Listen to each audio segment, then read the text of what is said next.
Would you say the two best 18-year-olds we've ever seen play football is Kylian Mbappé and Lamine Yamal? For sure. And who would you prefer between the two? Yamal. I think Lamine Yamal and Kylian Mbappé will win more than one Ballon d'Or. Each, yeah. I think Lamine Yamal will be ridiculous. Please. And Man United is the team with most expected goals, most shots on target, and most shots in the Premier League. So the attack is not a problem. Could Ryan Cherki in 10 years' time be perceived as one of the best Premier League players ever? In 10 years' time, like Hazard, like Salah. Yes. Current quality. I would start Morgan Rogers. I would bench Fermi Lopez, and I would sell Nico Paz. Episode 17 of the FC Wonderkid podcast, season 3, here with my great friend, co-host Felipe Souza. How are you doing, my guy? Very well, Alex. And you, how are you doing? I'm so excited because this is another podcast talking about Wonderkids with my great friend Felipe. So yes, and talking about Real Madrid that is in great form, Man City that are they the favorites to win the Premier League, and we got to talk about players that you must know that are developing a lot this season, under 23 players, of course. But yes, starting where I hinted first, Real Madrid, are they the favorites to win La Liga right now? Because Barcelona is cooking with Lamine Yamal and Hansi Flick. No, I think they are not the favorites right now. I think Barcelona is very, very well. Mm-hmm. I think the consistency of their game is there. And I think La Liga, it's about consistency as well. Because Real Madrid has had some bad moments during this season. And when they had those bad moments, they lost points. True. So I think Barcelona is becoming more consistent. I think more young players are appearing, and when some are not in the starting 11, others are playing well as well. The case of Rooney Bargi as well, that had an opportunity and played really well. One of the best signings of this summer. Very cheap, correct? Very cheap. Under 5 million. Yeah. And I think that's that's the difference between this Barcelona team and Real Madrid team. With Real Madrid, if you don't have some players in the team, when you don't have Jude Bellingham, for example, I feel a huge difference in the team. True. And I think, of course, Pedri and Lamine Yamal are the best players of the two best players in La Liga. La Liga, and the two best players of Barcelona. And not Kylian Mbappé. Kylian Mbappé, yeah. It's Kylian Mbappé and Lamine Yamal, the two best players in La Liga. Yeah, and Pedri is the third one, in my opinion, and Jude Bellingham the fourth one. But yeah, I think Real Madrid, it's Jude Bellingham and Mbappé are crucial, and Lamine Yamal and Pedri are crucial for Barcelona, but Barcelona has more options that are really prepared for the games of La Liga. And just look at offensive midfielders. Fermin, Dani Olmo or Gavi when he comes back from injury. Yeah. These are elite options by Barcelona. And going with what you said, I agree. And one thing's for sure. Real Madrid now know that Rodrigo Goes is a better player than Vinicius Jr. for sure this season, okay? Vini Jr. has all the talent, has all the attitude, all the confidence, but Rodrigo Goes plays for the team. Rodrigo Goes plays for Xabi Alonso. And Vini, I respect Vini, one of the best players I've seen for Real Madrid in these last 5 to 10 years. But he needs to respect Real Madrid and Xabi Alonso's authority. Rodrigo Goes has clearly done that, and that's why Rodrigo Goes is playing ahead of Franco Mastantuono, because he plays for the style of play of Xabi Alonso. He accepts the style of play of Xabi Alonso. Rodrigo Goes knows, if I'm a starter in the World Cup, I have to be a starter at Real Madrid playing at the highest level. And that's why Rodrigo is playing better than Franco Mastantuono. He's starting ahead of him. Playing better than Vini, that is starting next to him. So, and I really want to reiterate, it is acceptable for Arda Güler not to score goals, but it's not acceptable for Vinicius Jr. not to score goals. He needs to play for Kylian Mbappé, but he needs to be more involved in goals. Because look at the example on the other side, his rivals. Lewandowski, Ferran Torres, if they don't score goals, Lamine and Rafinha score goals mandatory. Vini Jr. must be held accountable if Real Madrid do not succeed. And I agree with you. The two most important players of Real Madrid is Kylian Mbappé and Jude Bellingham, 100%. And if there was a third, I would say Courtois. Because Courtois has saved Real Madrid season after season. The best goalkeeper in the world when he's not injured. And the unspoken leader, Fede Valverde, plays at right back, plays in midfield, plays what he has to play for Real Madrid. So Vini Jr., this attitude, I really see it as an issue for the locker room. I saw some glimpses in the cup match of Real Madrid. Vini and Hendrik, all laughs, this, that, and the other thing. When Real Madrid suffers a goal, Franco Mastantuono was like he was in school. Didn't want to show Xabi Alonso he was laughing. That sort of attitude is unacceptable with Real Madrid and Xabi Alonso, especially because he's just starting.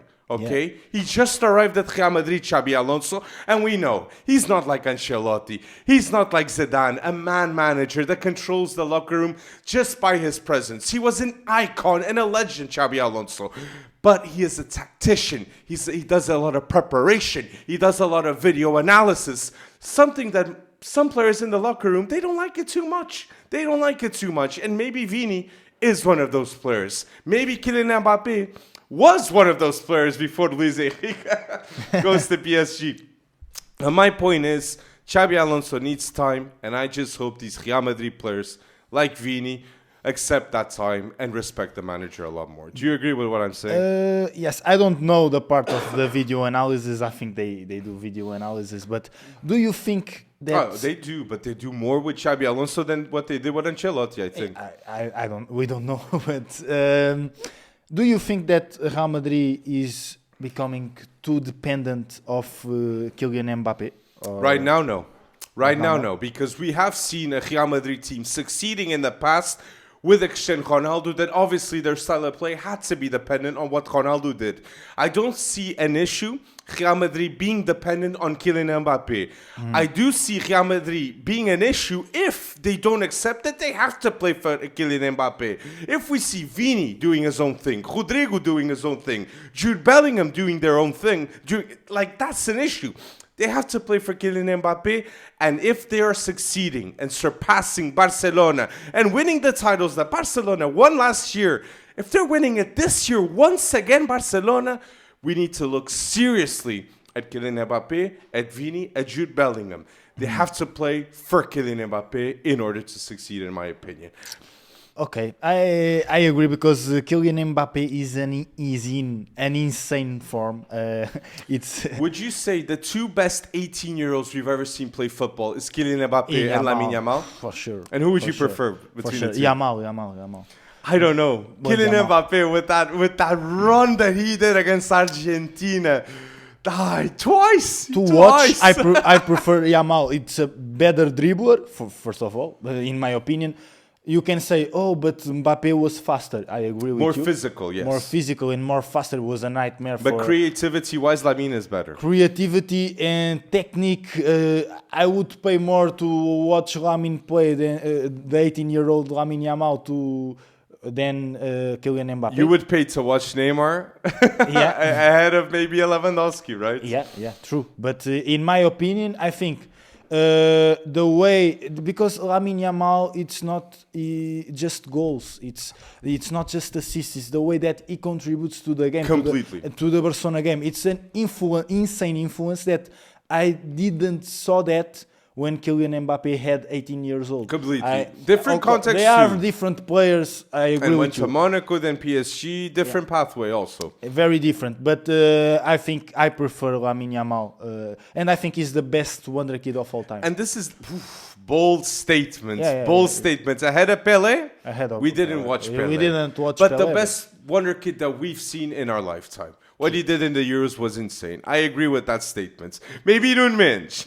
Maybe Nuno Mendes. That we can say also, Nuno Mendes is in the path to become the best left back ever in football history. We need to accept and say to ourselves, there is a chance that we're witnessing history in front of us. We're witnessing one of the most beautiful careers for a left back, Nuno Mendes.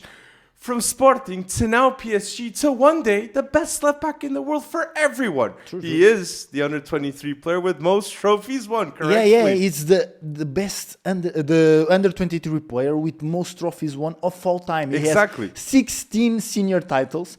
Pelé with 23 had 11, I think. Messi had 11. Kingsley Coman had 13. Exactly. And Kylian Mbappe had 12, I think. So it's insane. Of course, the fact that he plays for PSG has a huge contribute to this stat. True. But he still won the first title of Sporting in 20 years. And that was in his first professional season as a senior. And this is the thing that we have to say. It needs to be acceptable. It needs to be acceptable to people at home that we could be witnessing history in front of us. We saw the best finisher of all time, Cristiano Ronaldo. We saw one of the best playmakers of all time, Lionel Messi. We are seeing now the best left back of all time, ahead of Roberto Carlos, ahead of Marcelo. It is difficult to say, but we have to accept that Nuno Mendes can become exactly that. So trust us here at FC Wonderkid when we say these types of words. Right now, I think Nuno Mendes is already better than the prime Ashley Cole and the prime Marcelo, in my opinion. And he will become better than Roberto Carlos too, my friend. We gotta believe, okay? And that will be the I agree. That will become a fact for everyone at home. And I wanted to ask you, so we mentioned that Mbappe, Lamine, we did say a lot of these what ifs. I wanted to ask you, so this is the biggest what if, because if Kylian Mbappe once again does not win silverware with Real Madrid, is he ever going to win a Ballon d'Or? And is he going to win a Ballon d'Or at Real Madrid, Kylian Mbappe? He is 28. Just turned 27. 27. Oh, yeah. He will win a Ballon d'Or. But he is in the same league as Lamine Yamal at Barca. Yeah. But and he's 18, Lamine. A lot of seasons. We will have a lot of seasons to watch Kylian Mbappe against Lamine Yamal. So there is no chance that in 10 years' time we have Kylian Mbappe with no Ballon d'Ors. No, I don't believe that. I think Lamine Yamal and Kylian Mbappe will win more than one Ballon d'Or. Each, yeah. I think Lamine Yamal will be ridiculous. I think Lamine Yamal, yes, I think can win multiple Ballon d'Ors. But the more time passes, the more for Kylian Mbappe it becomes pressure time. And if Neymar did not win a Ballon d'Or, I don't know, man. I could see Kylian Mbappe with all the situations in life, maybe having the unfortunate situation of not winning a Ballon d'Or. But, Alex, Mbappe is 27. For example, Cristiano Ronaldo scored more goals after the 30 years old than before. True. I think Kylian Mbappe has a lot of time to win a Ballon d'Or. And Benzema won a Ballon d'Or after his 30s. There's a lot of stories that go with what you say. Of course, Kylian wants it now, I think. But I think he has the right mentality to continue to work and to push himself to win that goal. And going with what we're saying, Man of the Match awards of Real Madrid this season. We have Jude Bellingham, 1 Man of the Match award. Arda Güler, 2 Man of the Match award. Vini Jr., 2 Man of the Match award. Kylian Mbappe, 12 Man of the Match award. This team of Real Madrid is completely dependent of Kylian Mbappe, so that's my reasoning to say if Real Madrid is going to succeed this season, they have to play for Kylian Mbappe, not Vini Jr., not Franco Mastantuono, not Rodrigo Goes. Play for Kylian Mbappe totally. But let us know in the comment section down below your rationale. And also, Dean Huijsen is back from injury. So Dean Huijsen and Rudiger is a much better center-back duo than Raul Asensio or whoever would be next. And you could see he's back again, the player with most passes in the game, 80 passes, 93% of passing accuracy. And Dean Huijsen will become the best ball-playing center-back in the world. So last question with Real Madrid. I wanted to ask you, so Felipe, Franco Mastantuono, to guarantee a spot for the World Cup, could be leaving on loan to another team. who would you pick for Franco Mastantuono?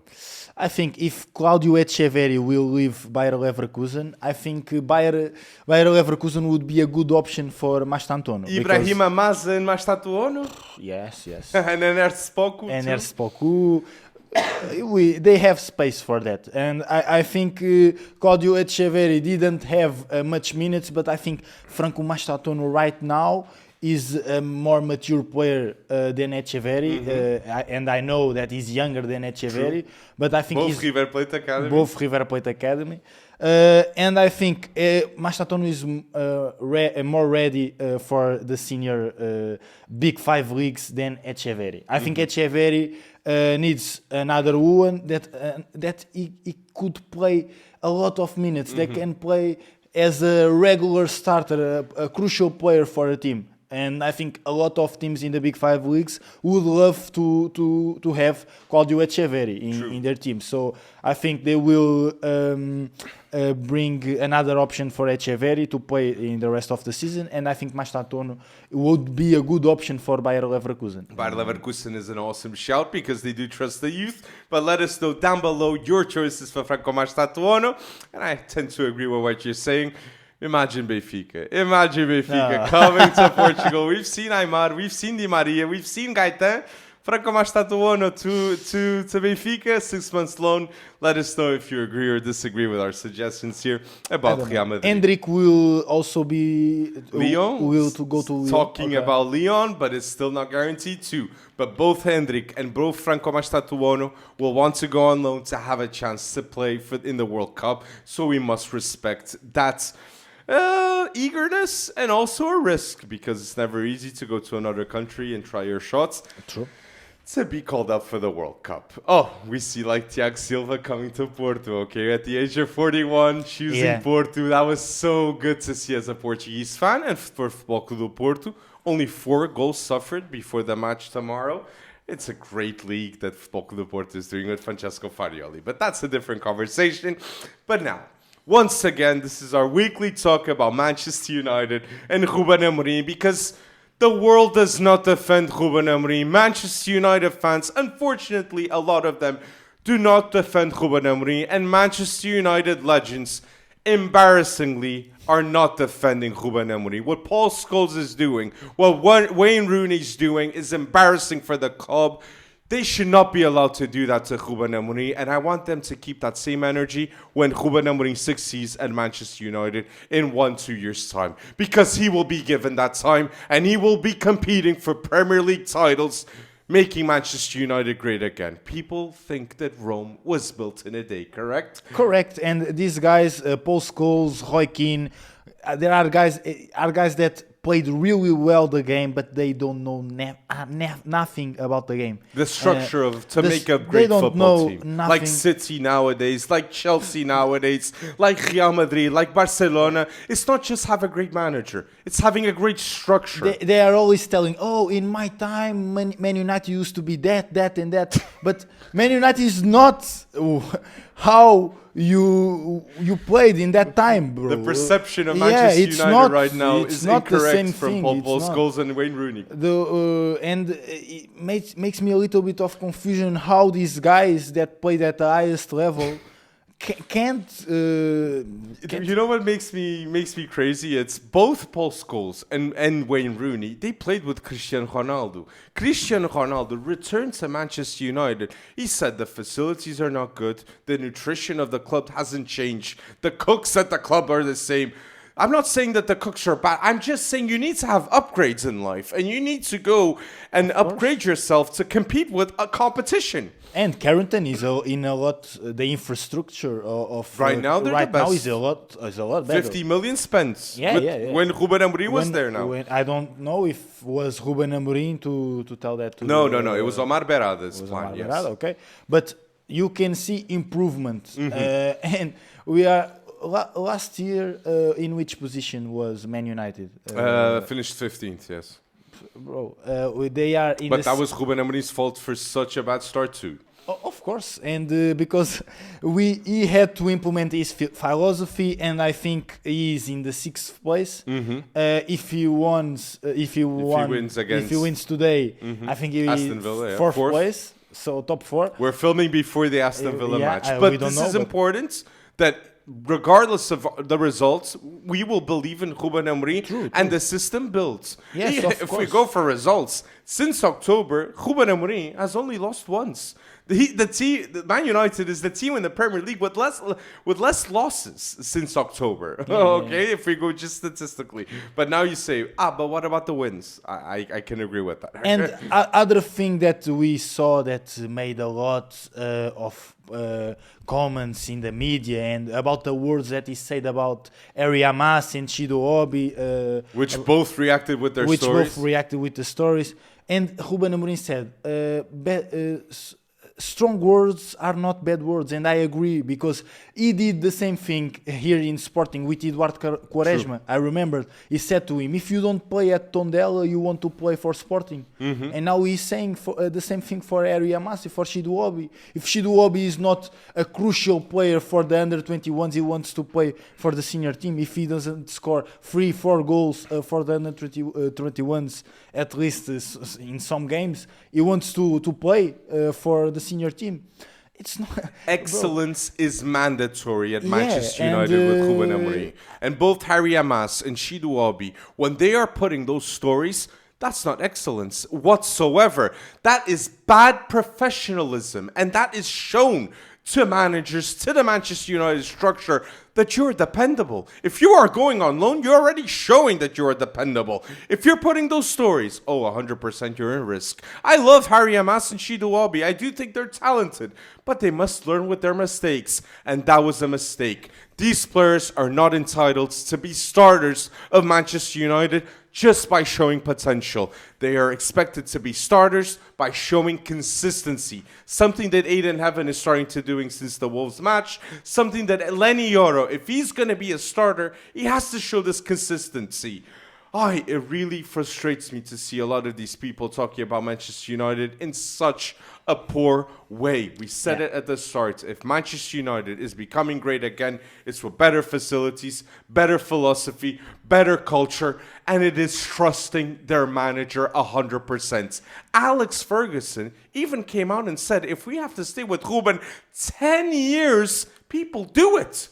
Do it, because this is a man that he knows his vision. You will not change the way he thinks football. And going with stats, Manchester United last season scored 44 goals in 38 matches. This season, in 16 matches in the Prem, 30 goals scored. 30 goals scored. So they're 14 goals away of having the same amount of goals. Well, how did they get this? By getting Mbumu, by getting Cunha, by getting Šesku. That is going to show a lot more promise in the next 6 months, but it's by getting players to solve that solution. And now the midfield in January and in the summer, it is going to be solved too. And you people, keep that same energy. Trust Ruben Amorim, for God's sake, please. And Man United is the team with most expected goals, most shots on target, and most shots in the Premier League. So the attack is not a problem. I think I agree with Ruben. We can see a little bit of problems in the defense, and they need a finisher though. Šesko has to become that finisher. Yeah, true. They could score more goals because they create a lot. They create a lot, and it's because of Ruben Amorim as well. And look, De Ligt, and people say, Ruben Amorim, he's making flops. No! Look at Mason Mount. Look at De Ligt, look at Mazraoui, look at Amad Diallo. All these 4 players are in peak form with Ruben Amorim. True. It's insane to me the disrespect that Ruben Amorim is getting.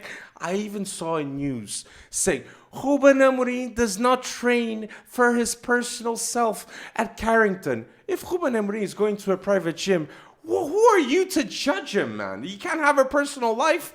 This is ridiculous, the point that it goes with tabloids in England. They have no respect towards Ruben Amorim and his self. And I know Ruben Amorim is 100% going to make commitments towards Manchester United and not being with his family during Christmas, okay? 100% that is going to happen, and people still point fingers at him. People still say, he earns enough not to make those types of decisions and being with his family.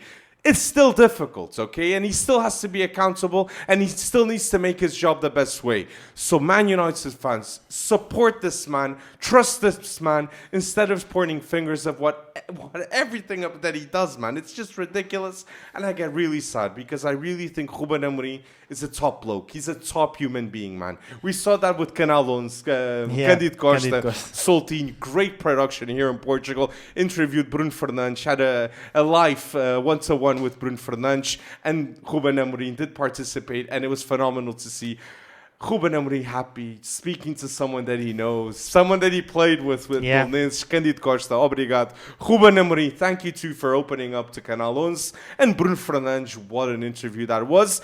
That we can have a Bruno Fernandes moment. Bruno Fernandes is 7 assists away from becoming the third United player in the last 40 years to reach 100 goals and 100 assists for Man United. And I saw Mark Goldbridge saying about Bruno Fernandes, like, who this guy thinks he is? He's not having a good season. Saying that about Bruno Fernandes. How can Mark Goldbridge say that about Bruno Fernandes? The man that has been carrying Manchester United these last seasons. I don't know. Mark Goldbridge embarrasses himself so many times when he talks about Portuguese men, like Cristiano Ronaldo, like Bruno Fernandes, like Ruben Amorim. You do not know how Ruben Amorim plays just by coaches and plays just by seeing Sporting against Man City in the Champions League. We followed Ruben Amorim's whole pathway from Casa Pia to Sporting Clube Braga to Sporting Clube Portugal. Manchester United will be successful with Ruben Amorim, and people like Paul Scholes, Wayne Rooney as pundits, Mark Goldbridge, that is toxic in many moments. I hope he stops being toxic with Ruben Amorim and he learns.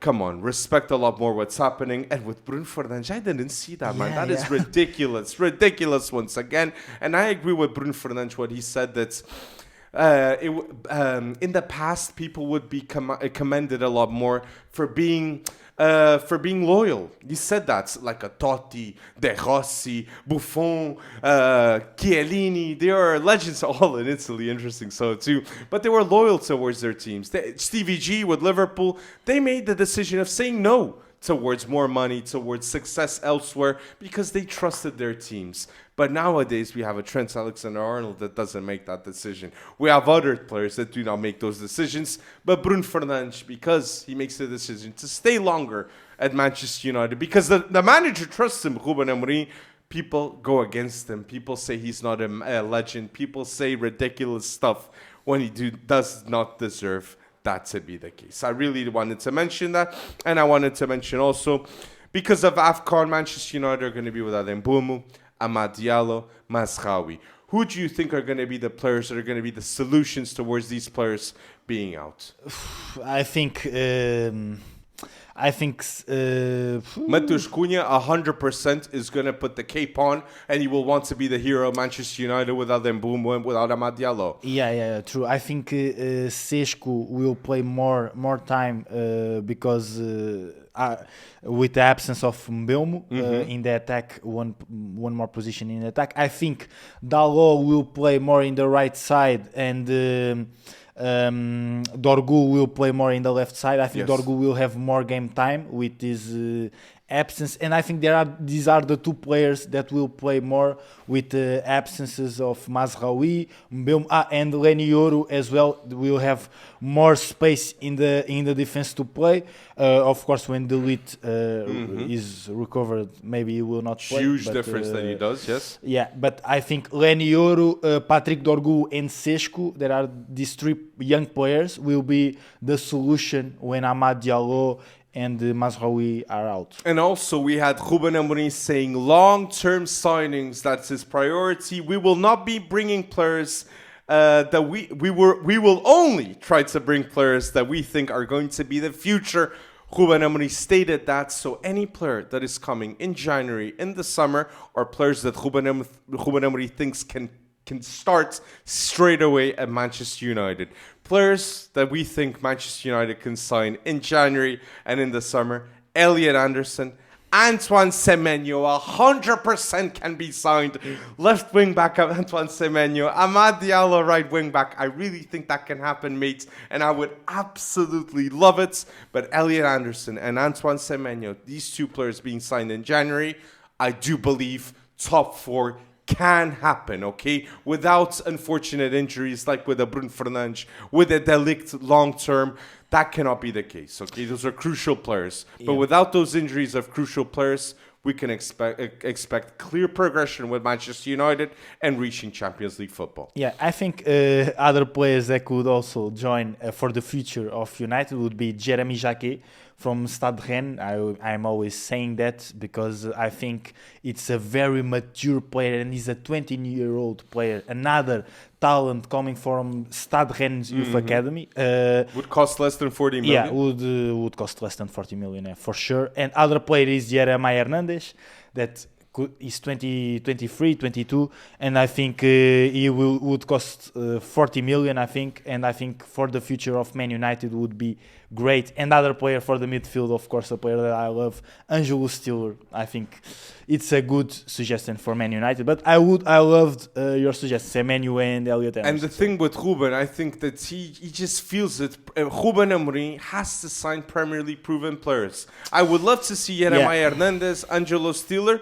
And I think they fit the Ruben Amorim system by getting Antoine Semenyo, Adam Wirtz, Elliot Anderson. These types of moves are players that they come in, they start straight away in the Premier League, and they make Manchester United be 100% closer for the top four. I just really think that's going to be the case too. I would love to see Adam Wharton in Man United as well. And that's the thing. I say it to the fans, the FC Wonderkid listeners.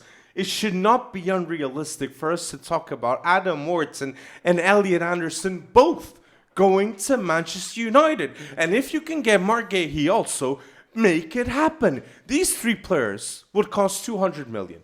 But I've seen 200 million be spent in football much worse than getting Adam Wirtz and Elliot Anderson and Marc Guéhi that is in his last year of contract. Get him in January. And again, unrealistic, okay, to get Marc Guéhi. He's one of the best English centre-backs out there. What was Maguire before he went to Manchester United, honestly? He at Leicester. He was perceived as one of the best players in the Premier League for the position of centre-back. So I just get really, really triggered with all this. So you guys, fans, tell us what you think is going to happen with Ruben Amorim. We said a lot of facts, and we want to know your thoughts about all this. And even a Schlotterbeck. But Schlotterbeck, that's talking about Barcelona. There's other places that we're talking about Schlotterbeck. But now, we mentioned Manchester United. It also makes sense to talk a bit about Man City. Because Pep Guardiola, David Ornstein revealed that Pep Guardiola is pondering. There is thinking. There is some rumors that Pep Guardiola could be leaving Man City at the end of the season. Just wanted to say right at the start, we obviously think that Manchester City will obviously always be in a better position with Pep Guardiola than without him, okay, in the future. So what's happening at Manchester City from our point of view? I don't know. I think Pep Guardiola was one of the most important persons in the Manchester City history. I think the culture that he built around the club is insane, and I don't think Pep Guardiola would leave Man City. I don't think that will happen.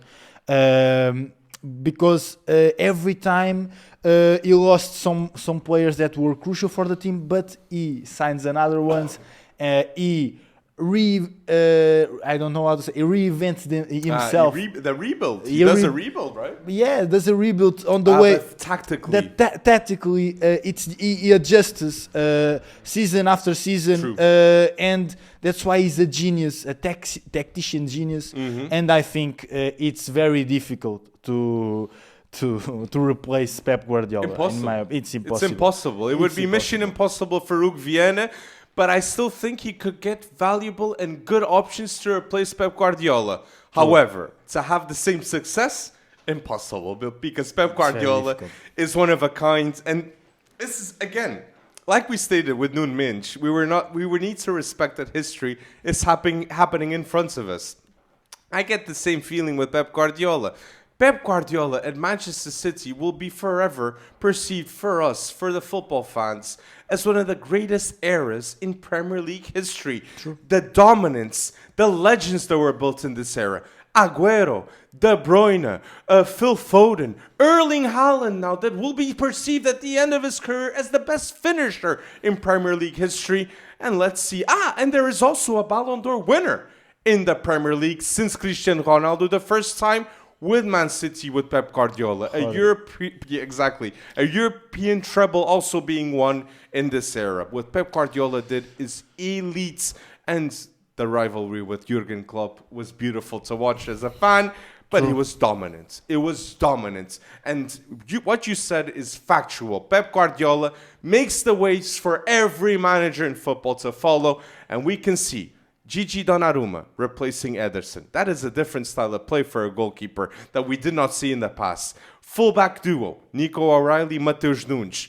That man is revolutionizing once again and making decisions that you do not see other managers changing players and make them play the way that they do. True. Elite. And Ryan Cherki, Phil Foden, Jeremy Doku to be behind Erling Haaland. Tijani Reinders in the mix with all this, with this positioning, with these 1-2s.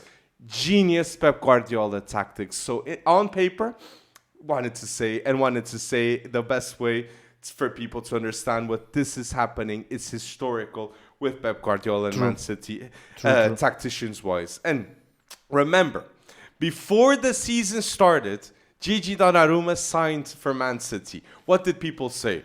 This is a horrendous decision. How could Pep Guardiola get a goalkeeper that can't play with his feet? Is not good in the build-up. So you mean to say a professional like Gigi Donnarumma can improve in his career? He can't improve in one attribute, that is build-up. He cannot improve Gigi Donnarumma with Pep Guardiola. He cannot work with one of the greatest managers in football and then being enlightened and improve in that metric.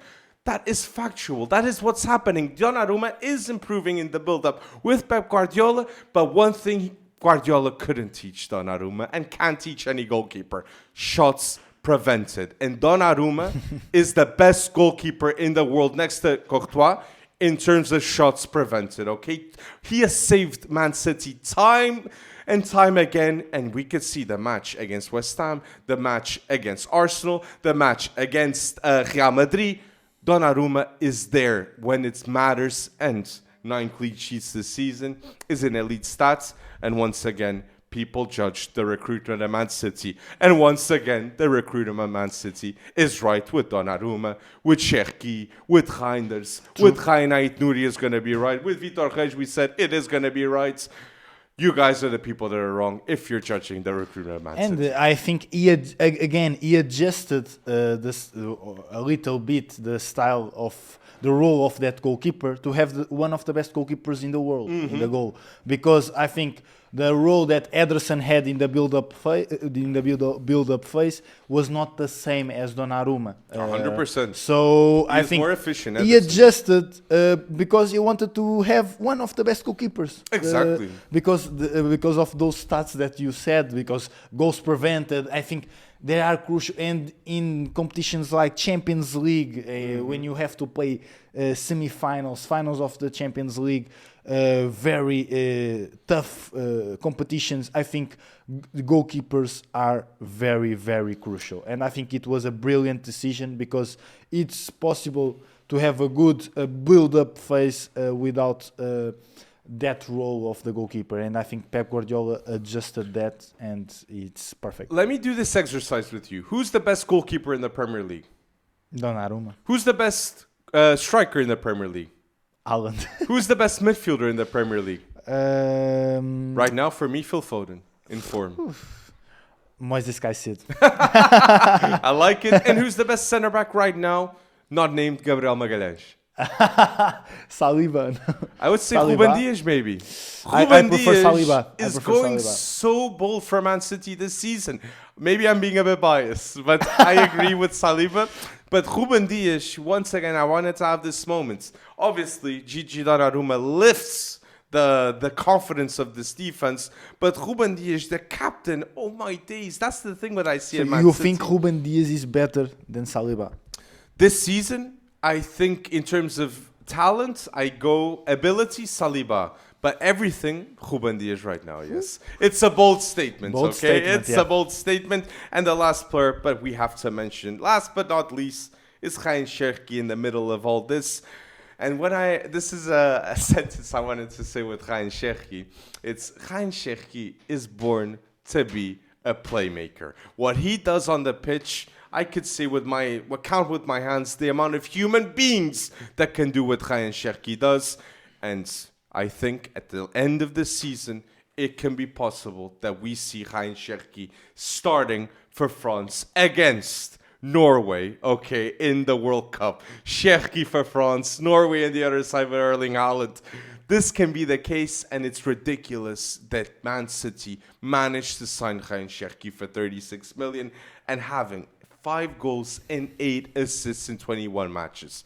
Elite. And it's the most enjoyable player to watch in the world of football. It's the definition of joga bonito in the Premier League, Ryan Cherki. The flair, the technique, the passing, the composure that he has on the ball. He is not afraid to lose the ball. Time slows.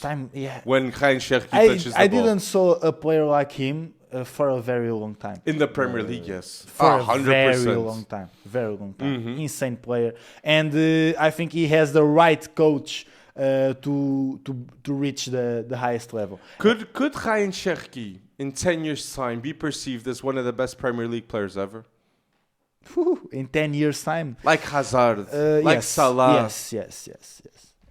It will depend also titles, context, and managers and. But I see this Man City team: Pep Guardiola, Erling Haaland, Ruben Dias, Rodri, Ryan Cherki, Phil Foden, Nico O'Reilly, elite. I see this team, and I could see them dominating in the next 3-4 years football. Yeah. In the Premier League, 100%. In Champions League, I could also see that happening. Yeah. Cherki, Foden, Haaland.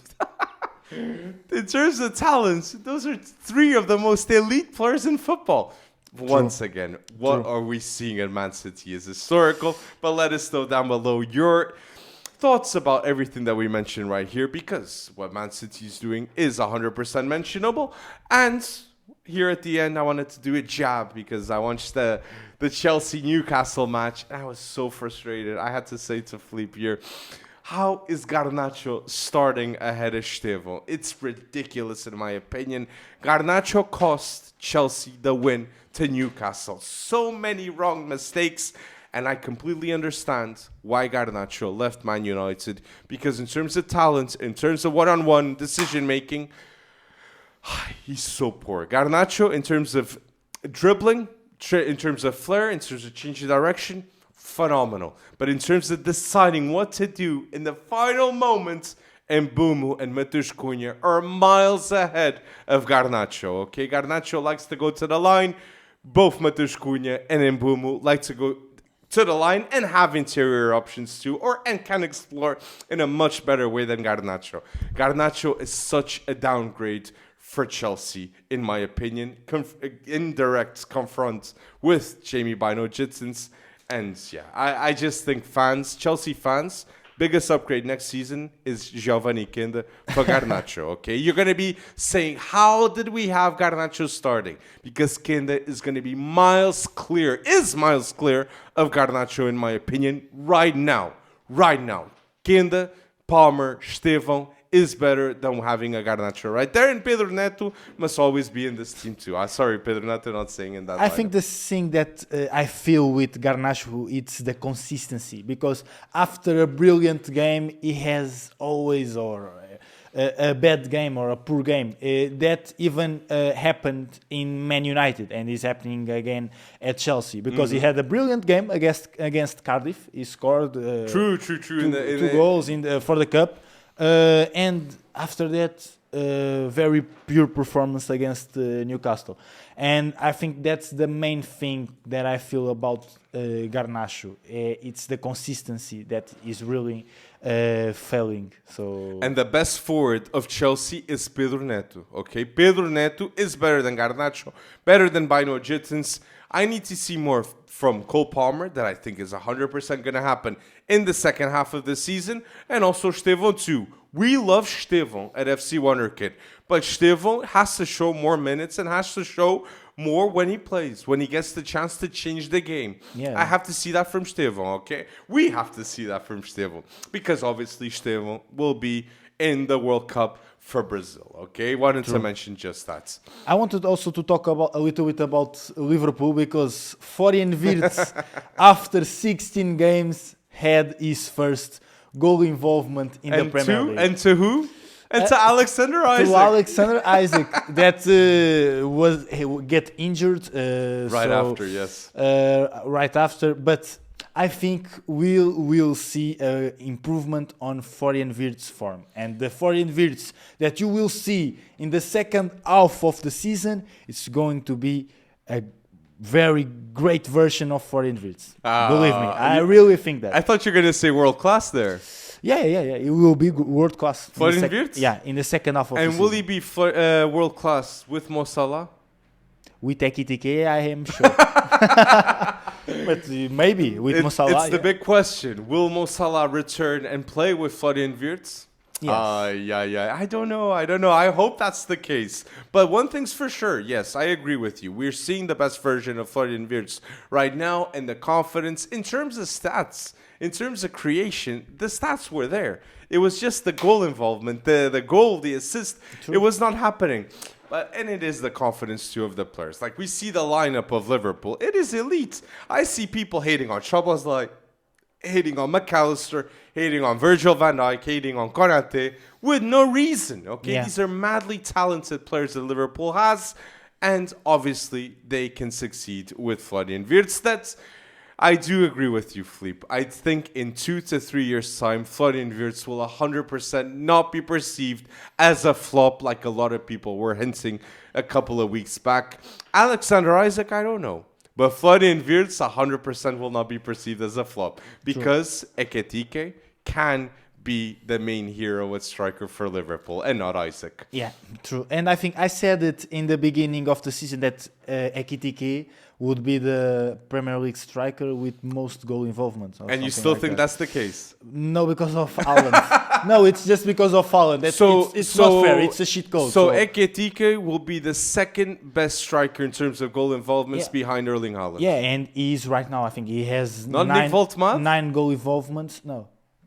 No, I think Ekitike will have more goal involvements than Nick Voltmad. But Nick Voltmad is really surprising me. I have to say that. But if I put you, Gyökeres, Alexander Isaac, Šeško, João Pedro, and Voltmad ahead of you, who are you picking? Sorry, again. If you have Gyökeres, Isaac, Šeško, João Pedro, and Voltmad in front of you, who's the striker you're picking? I didn't say Ekitike. Isaac. You're picking Alexander Isaac because of what he did in the past seasons, but this season. This season, the Voltmad. No doubt. And that shows and that João Pedro in second place, because I think he's underrated. But Voltmad. But it shows that Newcastle are elite in terms of recruitment, because Isaac left, his career is downgrading, Voltmad came in, his career is upgrading. So the variable for me is the structure, and Alexander Isaac did not make the correct choice by leaving Newcastle the way he did, the timing he did, and to the team that he did also, because that team signed Hugo Ekitike. And talking about Newcastle, we have to talk as well about a player that make a nightmare to Garnacho. That was Luis Miley, that played as a right back against Chelsea. Fantastic season so far. He already played as a right back, as a midfielder, and he's really he scored the winning goal in the middle of the week for the cup. And right now, brilliant. And in the Champions League, he also scored twice, right? In the Champions League, he scored. I think he scored twice. Twice, one goal and one assist. One goal, definitely. I think. Yeah, one goal, one assist. Sorry. And right now, again, a great performance against Chelsea, and I think it's a brilliant player, made in Newcastle. He was born in 2006 and went to Newcastle in 2013. So a brilliant Newcastle. Let's make a game here, since I think that player, that name that you mentioned, it makes complete sense. Let's make a game. I say a Premier League underrated player, Wonderkid or youngster, and you say a Wonderkid that's youngster. So Premier League underrated youngsters. Okay. Noah Sadike. Okay. Well, Ismaili. Mateus Fernandes. Taubi. Michael Kayode. Robin Hoyves. He is underrated. Yeah. He is underrated. I'm going to go André Santos. Josh Champong. You think he's underrated? Yeah. Yeah. He should play more, yes. Yeah. I'll go if I say no, I'm out. Maybe Josh King? Josh King. Of Yeah, Fulham? Josh King, very great name. Just there if he gets some minutes. Just there. But he's still not a Premier League Wonderkid. He will be soon to be a Premier League Wonderkid. But see, I like how you didn't say Wharton, Elliot Anderson. You didn't say those because they ain't underrated Premier League players. They are underrated. I think most of the people are starting to realize the quality of Adam Wharton and Elliot Anderson. But having 5 players to know, that is already great. Okay, so you listeners at home, let us know who are your underrated Wonderkids that you wanted to mention. And another game too that I can play now with you, Fleep. You need to say to me the first Wonderkid that comes to mind when I say the name of the club. Okay? Okay. Chelsea. Achapong. Bayern Munich. Leonard Carroll. Manchester United. Aiden Heaven. Ooh, Arsenal. Max Doman. Futebol Clube do Porto. Victor Froholt. I could say Rodrigo Moura, yeah. PSG. Seni Mayulu. Ooh, Ajax. Jordi Mokyo. Man City. Nico O'Reilly. Benfica. Banjaki. PSV. Gaziarovski. And last but not least, Anderlecht. Nathan the Cat. I wanted to say that one at the end because I knew you were going to say Nathan the Cat. Of course. But let us know players that you would, teams that you'd like to say for these types of dynamics, and also things that you would like to see, games like these that you would like to see here in the FC Wonderkid podcast. Here at the end, we wanted to also say informative, but it's good to always know players that have developed a lot this season, and we're going to say by leagues. Serie A, Kenan Yildiz has developed so much this season. Nico Paz, Matias Sule, Jacobo Ramon, and I wanted to mention a Portuguese one that has been so good for Lecce, Thiago Gabriel.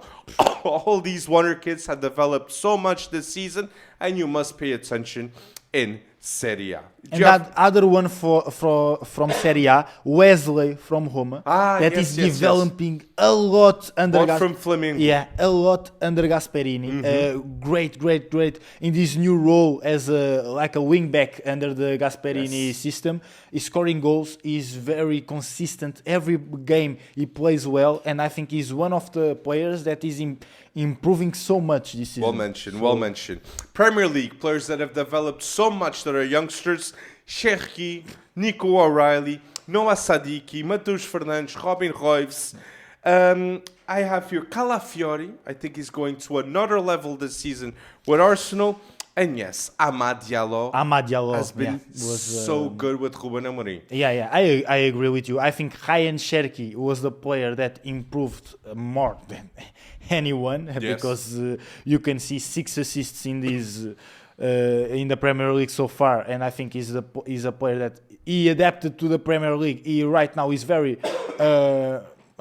comfortable in the game, so I think that's the player that developed so much this season. And in the Bundesliga, I have here Jan Diomande, Ouedraogo, I don't know if I said it right, Ouedraogo of Leipzig, Jan Diomande, Leonard Carl, Vuskovic. I think he's also going to a complete other level at Hamburg. And is there other Wonderkids you wanted to mention? Yeah, Ibrahim Maza.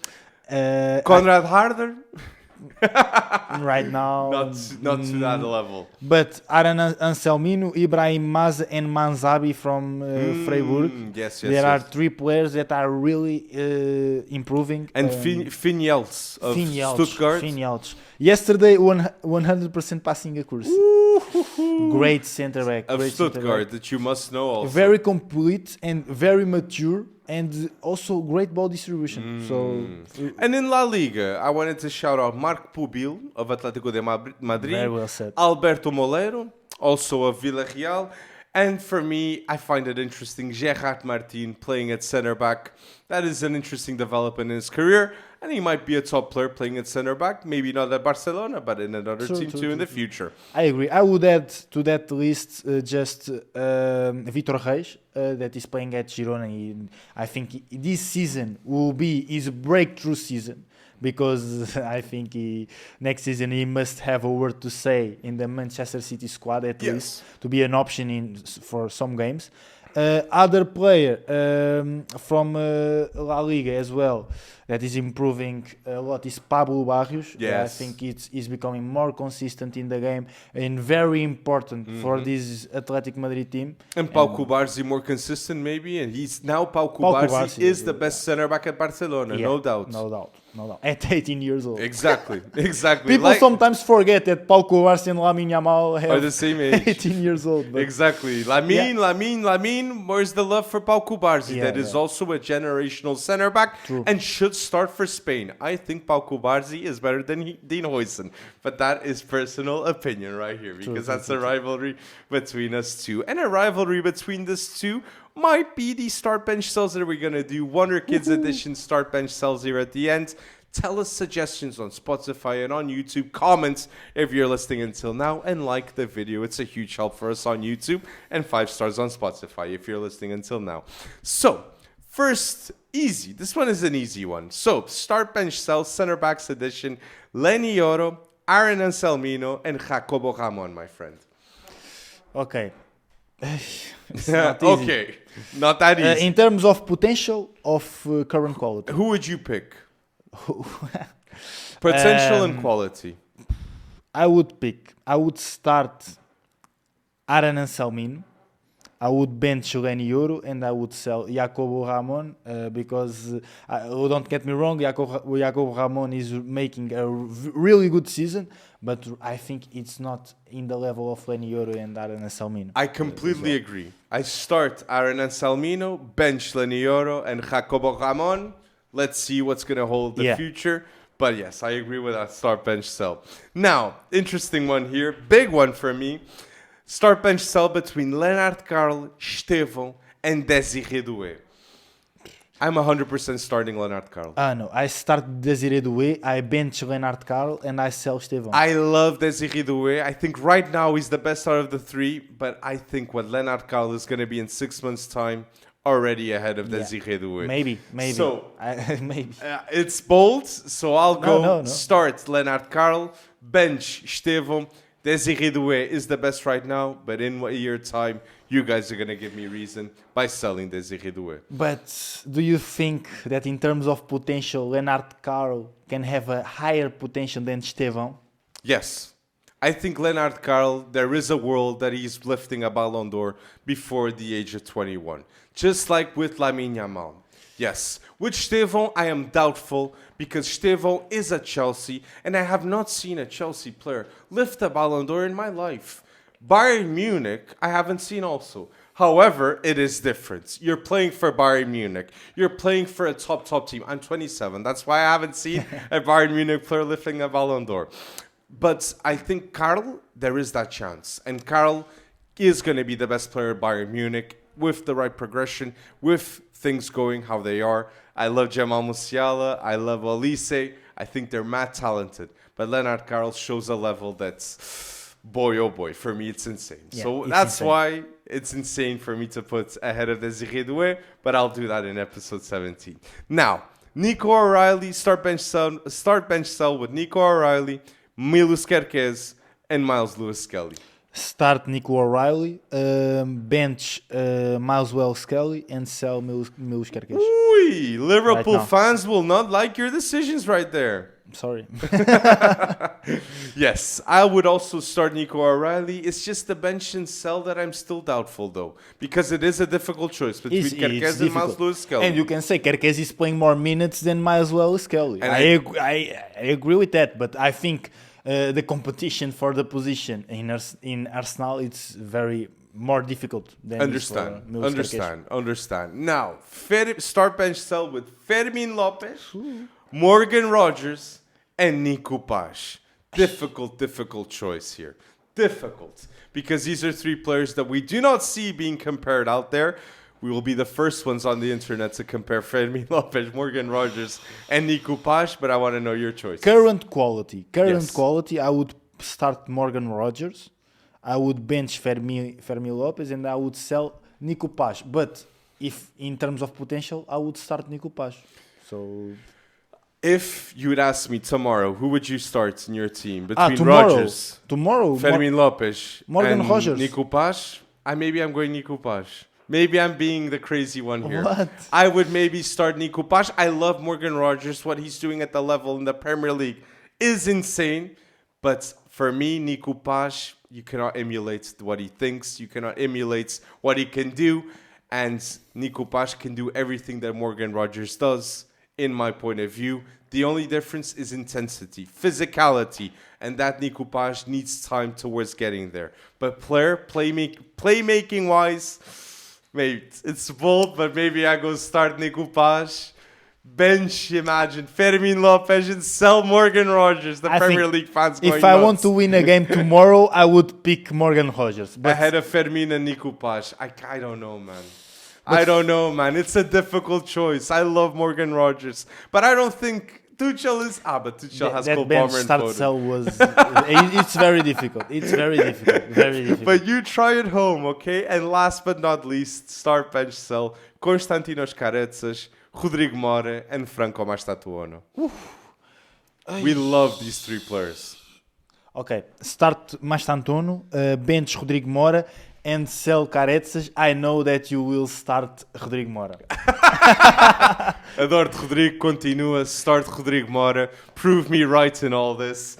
Bench Franco Mastantuono and sell Karetzas. Three extraordinary playmakers, Wonderkids. And all are going to lead their national teams. Franco's going to lead Argentina, Rodrigo Mora Portugal one day, and Karetzas Greece totally. But Rodrigo Mora, I think, by the end of his career, will be perceived as the best out of these three players. It's a very difficult challenge here, and I do know that you think Franco Mastantuono can become the best number 10 of all time. Yeah. You still think that? Of all time, I said it. Of all time. I don't know. It can become the best number 10 in the world. So you still think Franco Mastantuono can become the best number 10 in the world? Alex, he is 18. Calm. Rodrigo Mora is also 18. I think he will go now to Bayer Leverkusen. Kenan Yildiz still exists also. Nico Paz. But Kenan Yildiz, I think in Kenan Yildiz more like a winger that likes to go inside. So that's what Cole Palmer is also. Yes. And that's what Karetzas and also Franco Mastantuono will become too. But let us know down below suggestions of games that you'd like to see us do here at FC Wonderkid. If you're listening to episode 17 until now, like this video. It's a huge help for us. 5 stars on Spotify. Go bold and follow us on all platforms. Thank you so much. Merry Christmas to everyone if you're listening during Christmas time. It's always good, and we're so happy to do this podcast with you guys listening. Thank you to everyone. Merry Christmas, and please make sure to go bold on a weekly basis with us. Thank you. Merry Christmas.